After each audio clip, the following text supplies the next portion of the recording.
Time to bring it on with some questions from our viewers, Pat. This first one is from Judy, who says, what's the deal with soul sleep? If someone dies who isn't a Christian, do they have to wait until Judgment Day for the final verdict of their life?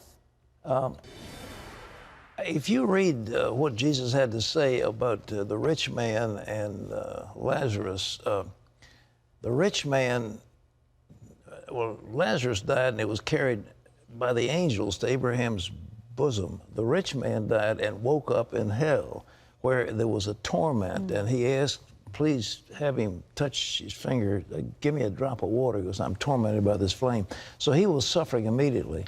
And so that's the way Jesus presented it. When they died, nothing about it is soul sleep. I mean, you're either, he said, this day you'll be with me in paradise.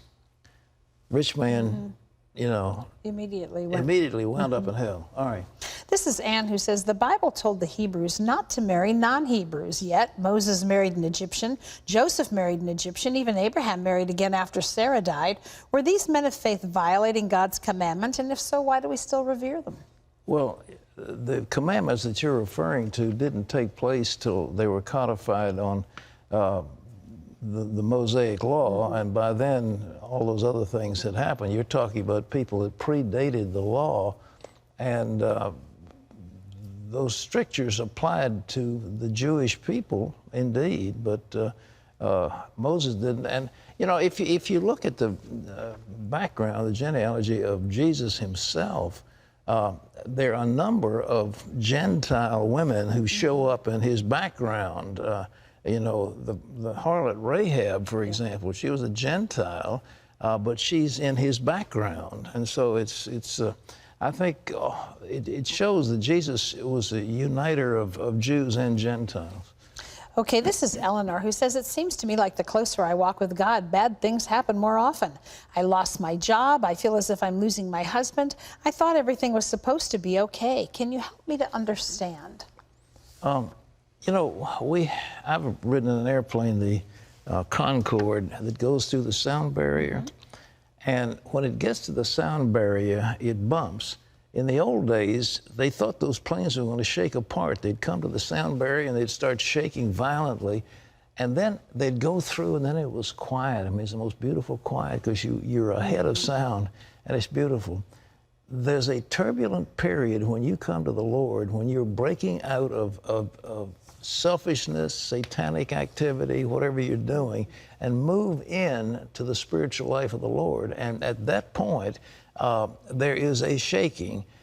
Whenever an athlete goes through some new experience, through whatever experience it is, but they're going to a new level of fitness, there's an awful, awful anguish in their bodies until they break through. So, you know, I just say that's what happens when you come to the Lord. The closer you get into the Lord, until you finally make that transition, rest in Him. Okay, this is Mark, who says, Jesus said that they who are in their graves will rise first to meet him. What happens if you're cremated? I mean, you've had it. I'm sorry. A gasp just let out. Too bad. You're in the sea, and it's too bad.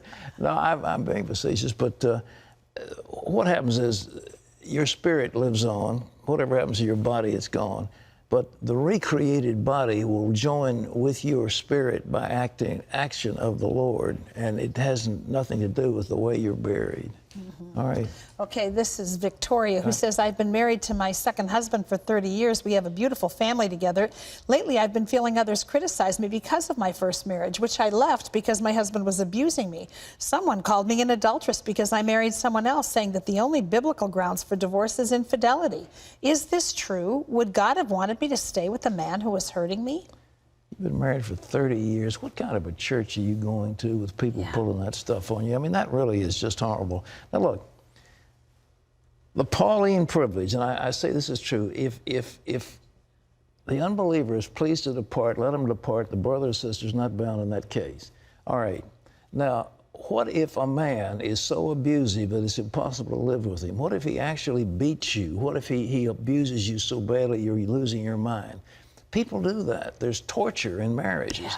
You don't have to stay in that kind of an abusive relationship. If the unbeliever makes it impossible I call that constructive desertion, And I think it comes under the Pauline privilege. But if you've been married happily for 30 years, I mean, praise the Lord for his goodness, and don't listen to these carping old harpies. Whoever's doing it, I just can't believe it.